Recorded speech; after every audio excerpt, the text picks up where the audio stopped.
अतिशय उत्तम असा हा कार्यक्रम इथे घेतलेला आहे। दरवेळी इलेक्शनच्या वेळी या भागात एक मीटिंग होतेच आणि संपूर्ण बापूजींवर बारामती लोकसभा मतदारसंघातल्या या संपूर्ण भागाची जबाबदारी ही बापूजींवर एका अतिशय विश्वासाच्या, प्रेमाच्या, आदराच्या नात्याने आदरणीय पवार साहेबांनी दिलेली आहे। गेली 60 वर्ष आदरणीय पवार साहेबांना आपण जे प्रेम दिलं, त्यानंतर मलाही जे आशीर्वाद दिले त्याबद्दल मी मनपूर्वक आभार मानते।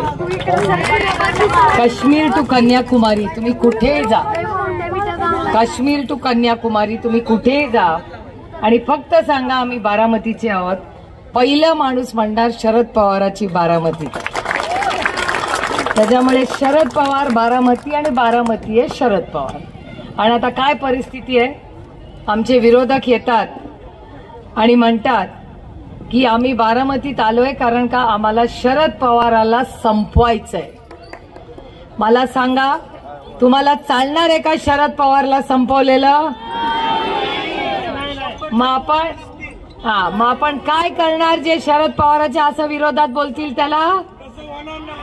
तसं होणार नाही। त्याच्यामुळे ही स्वाभिमानाची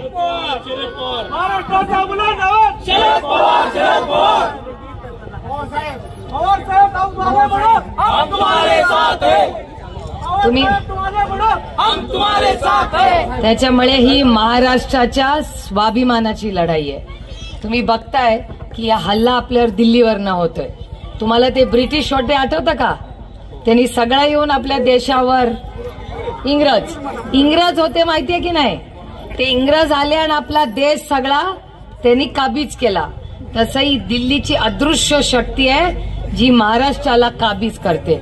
मी तुम्हाला शब्द देते, जोपर्यंत तुमची ही लेक आहे तोपर्यंत बाळकड्या नजरेने महाराष्ट्राकडे कोणीही बघू शकणार नाही। तुम्ही दिल्लीवाले या, तुमचा मान सन्मान करू, अतिथी देवो भव, तुम्ही या, तुमचा सन्मान करू, पण आम्ही स्वाभिमानी मराठी माणसं आहोत। अर्धी भाकरी खाऊ पण दुसऱ्याच्या दारात जाऊन चाकरी करणार नाही। त्याच्यामुळे मी एक स्वाभिमानी मुलगी आहे आणि मुलगी असले किंवा मुलगा असला, मूल हे मूलच असतं आणि त्यांनी आपला विचार, आपली जी आई वडिलांची सेवा, पांडुरंग काय म्हणतो, मी रामकृष्ण हरिवाले आहे, पांडुरंग काय म्हणतो, ज्याला सगळ्यात मोठी सेवा म्हणजे आई वडिलांची सेवा, ह्याच्या पुढे काही नाही।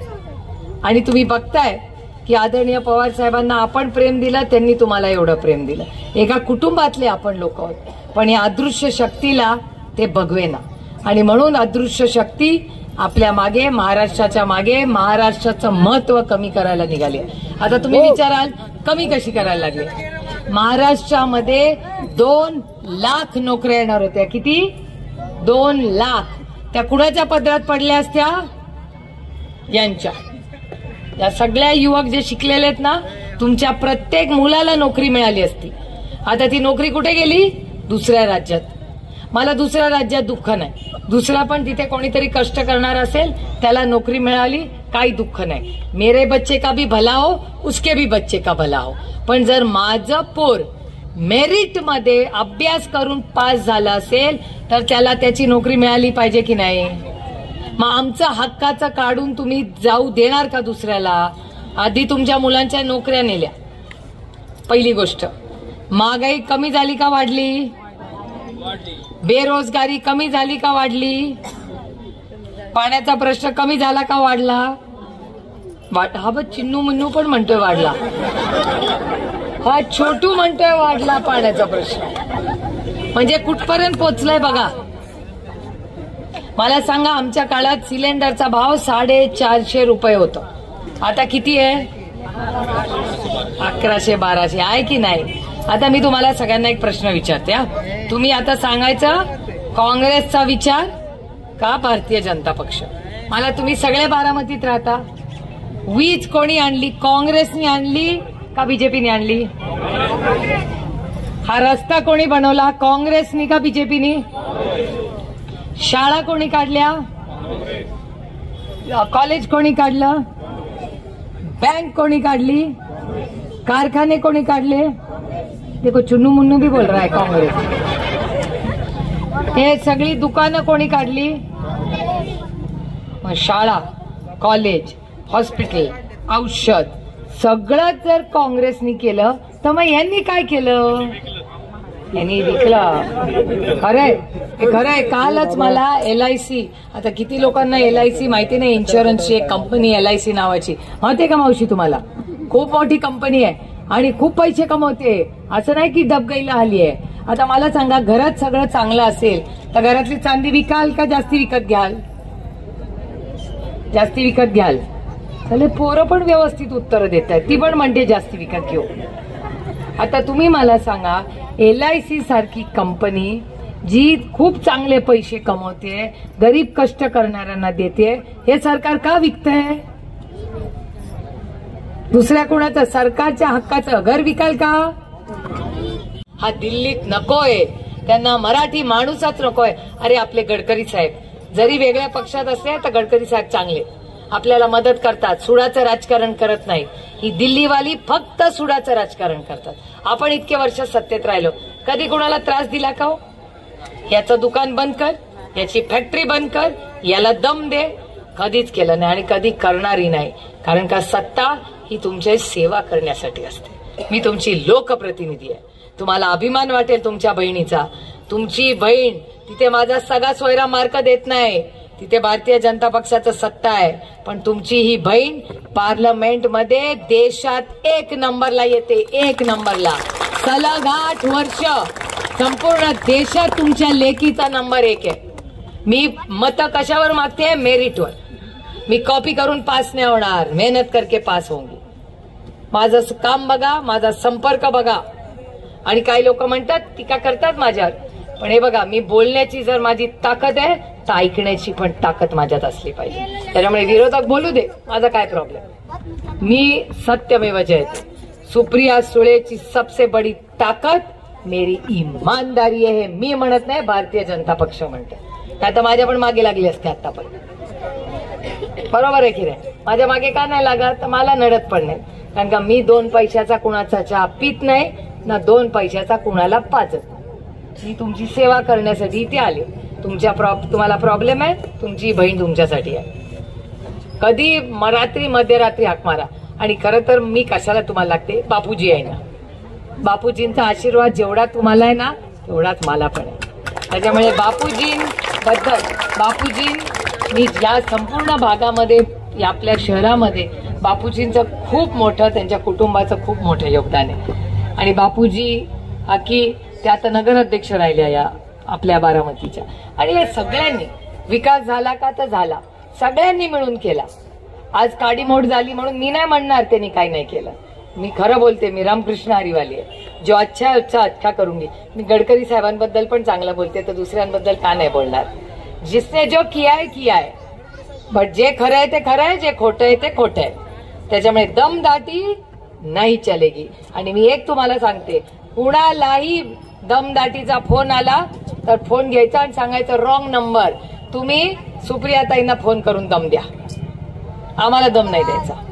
आणि घाबरू नका हो, आपण रामकृष्ण हरिवाले. कशाला घाबरायचं? ज्याला कर नाही त्याला कसला डर? बरोबर आहे. त्याच्यामुळे कुणाची पत्रकार मला विचारतात दमदाटी होते का, होते का? म्हटलं तुम्ही प्रश्न विचारता याचा अर्थ होते ना. लोक बिचारे घाबरतात. सत्तेतल्या लोकांना घाबरतात. लोक वाटतील काय करतील आपल्याला. काय कोणी करणार नाही, काही कोणी करत नाही. परवा एक कार्यकर्ता होता, मला दौंडला भेटला. त्याचे 2 टँकर होते. त्याला सांगितलं तुझे टँकरच बंद करतो. तो म्हणला करा, बघतो मी काय. 2 दिवसांनी टँकर परत केले. त्याच्यामुळे दुर्दैव आहे की आज सुसंस्कृत महाराष्ट्र आहे. सुसंस्कृत महाराष्ट्रात अशी भाषा होत नाही. आणि कैलासवासी यशवंतराव चव्हाणांचे आपल्या सगळ्यांवर संस्कार आहेत. त्याच्यामुळे मी कधी कुणाला दम देत नाही, मोठ्या आवाजात बोलत नाही. मी हात जोडून तुमची सेवा करण्यासाठी आलेली आहे. मी कुणाचाही अधिकार घेत नाही आणि माझा अधिकार कुणाला मी देत नाही. पण मी दुसऱ्याचं काही, माझा महल मला दुसऱ्याच्या अश्रूंवर बांधायचा नाही. आजपर्यंत मला सांगा, कुणाला तरी दिल्लीला जायचं होतं का? खासदारकी कुणाला तरी मी सोडून लढायची होती का? सगळ्यांना विचारलं होतं, सगळे काय म्हणायचे? खासदारकी नको आम्हाला. बरोबर आहे. आजपर्यंत कोणीतरी म्हणलंय का मला दिल्लीला जायचंय, मला खासदारकी हवी आहे? मग जर 18 वर्ष मी चांगलं काम केलंय तर ती खासदारकी कुणाला मिळायला पाहिजे? मान्य? सगळ्यांना मान्य. मेरिटमध्ये काम पाहिलंय, संपर्क पाहिलाय, पार्लमेंटमध्ये देशात पहिली येते, माझ्यावर कुठलाही भ्रष्टाचाराचा आरोप, आणि हे विरोधक पण म्हणतात, मी म्हणत नाहीये. आणि मान सन्मानाने तुमची सेवा करण्यासाठी मला खासदारकीला मदत करा, हे मी तुम्हाला विनम्रपणे सांगायला आले. आणि त्याच्यामुळे माझं आता पक्ष आणि चिन्ह दोन्ही गेलं काय.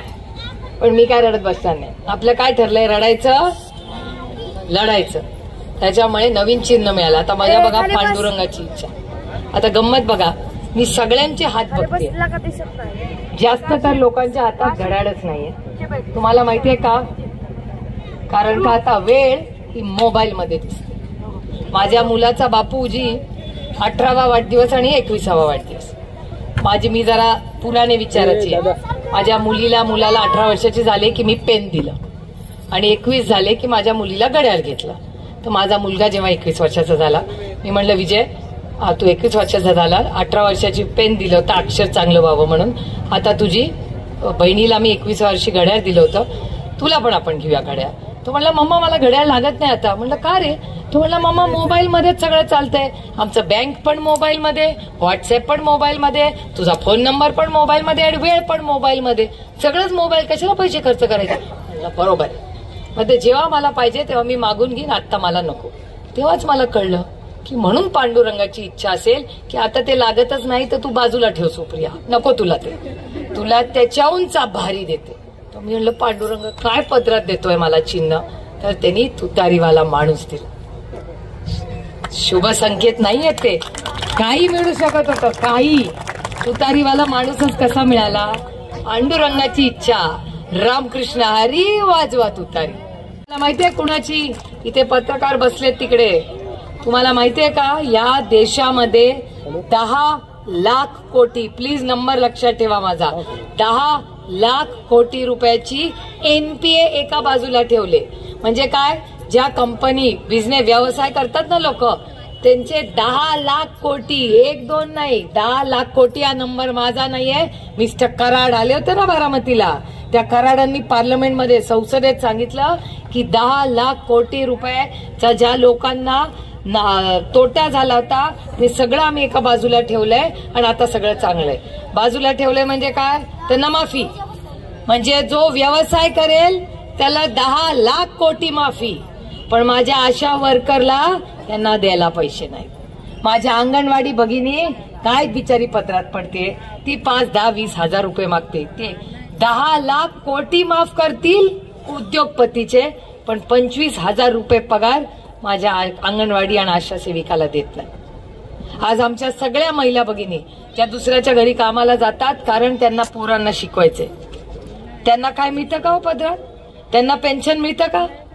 त्यांना रोजचा पगार वेळेवर मिळतो का? मग कोण करणार आहे सगळं काम? या महिला सबलीकरणासाठी कोण उभं राहणार तुमच्यासाठी? आणि सगळी त्यांची निवडून आली तर आत्ताच एवढी दडपशाही आहे, आणखीन आली तर काय करतील? आज आमच्या घरात घुसलेत, उद्या तुमच्या घरात घुसतील.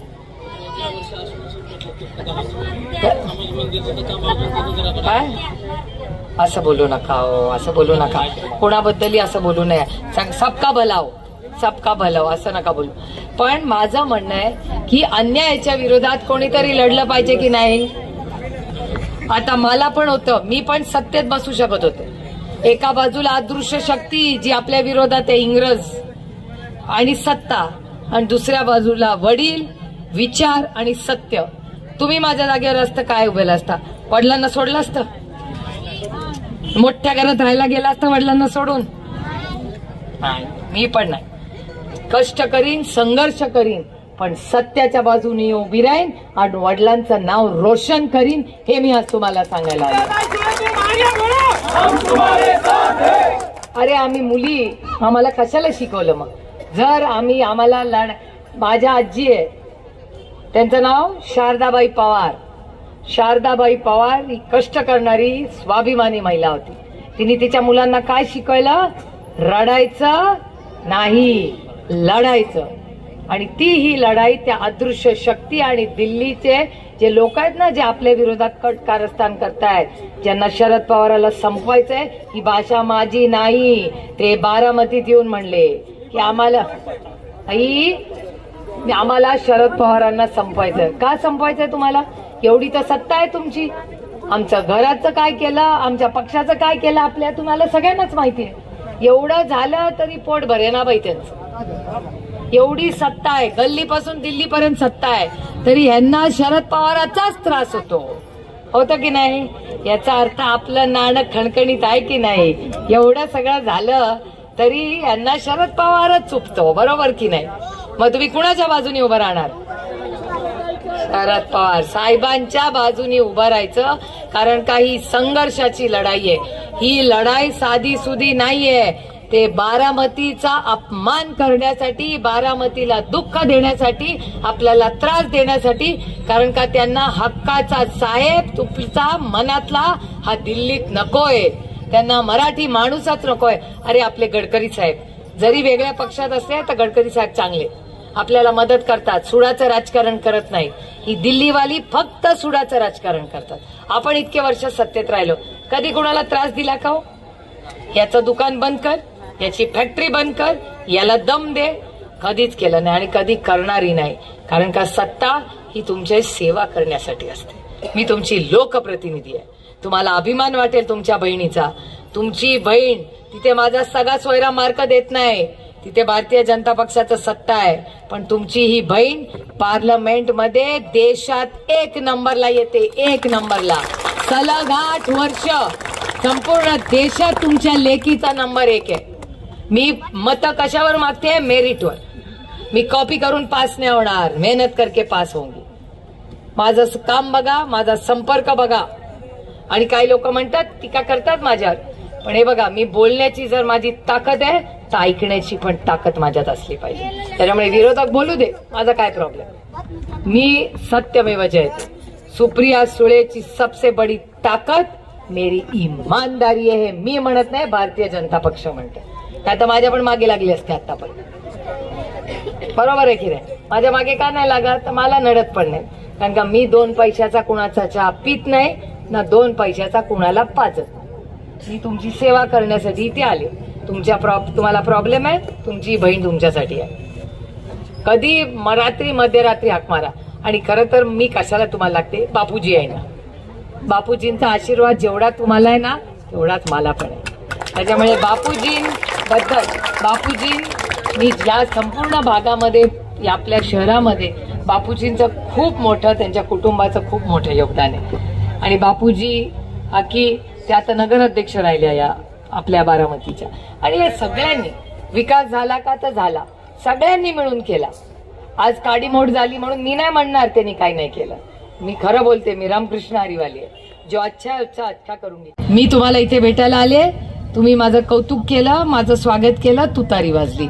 जय जय राम श्रीराम. आपलं इथे जेव्हा कार्यक्रम असतो तेव्हा तुतारी वाजते. मंदिर नवीन काढलं, तुतारी वाजते.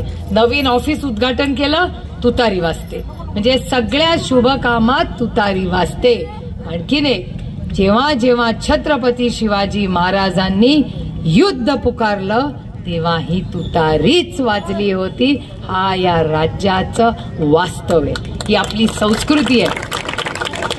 त्याच्यामुळे ही तुतारी जी वाजणार आहे ती नांदी आहे, ती सत्याची नांदी आहे, ती भ्रष्टाचाराच्या विरोधातली नांदी आहे, ती महागाईच्या विरोधातली नांदी आहे, ती बेरोजगारीच्या विरोधातली नांदी आहे, ती अन्यायाच्या विरोधातली नांदी आहे. आणि मी ठरवलंय की ही नांदी ही दिल्लीच्या तख्तापर्यंत आपण अशी वाजवायची की ती दिल्ली हल्ली पाहिजे. तिथे नेहमी लक्षात ठेवा, आपण कैलासाचे यशवंतराव चव्हाणांचं नाव घेतो ना, त्यांना सह्याद्री म्हणतात. जेव्हा जेव्हा हिमालयाला गरज पडली तेव्हा हा महाराष्ट्राचा सह्याद्री दिल्लीला मदतीला गेलेला आहे. हा महाराष्ट्राचा इतिहास आणि वास्तव आहे आणि स्वाभिमान. त्यामुळे दिल्ली के सामने सह्याद्री न झुका है न झुकेगा. त्यामुळे माझं नेहमी 3 शब्दात माझं तुम्हाला राजकारण आणि समाजकारण सांगते: सेवा, सन्मान आणि स्वाभिमान, सेवा मायबाप जनतेची, सन्मान महिलांचा, ज्येष्ठ नागरिकांचा, कष्ट करणाऱ्यांचा आणि शेतकऱ्यांचा, आणि स्वाभिमान तुमच्या आणि माझ्या महाराष्ट्राचा. सेवा, सन्मान आणि स्वाभिमान हे 3 शब्द आयुष्यभर लक्षात ठेवा. रामकृष्ण हरी. वाजवा तुतारी. धन्यवाद.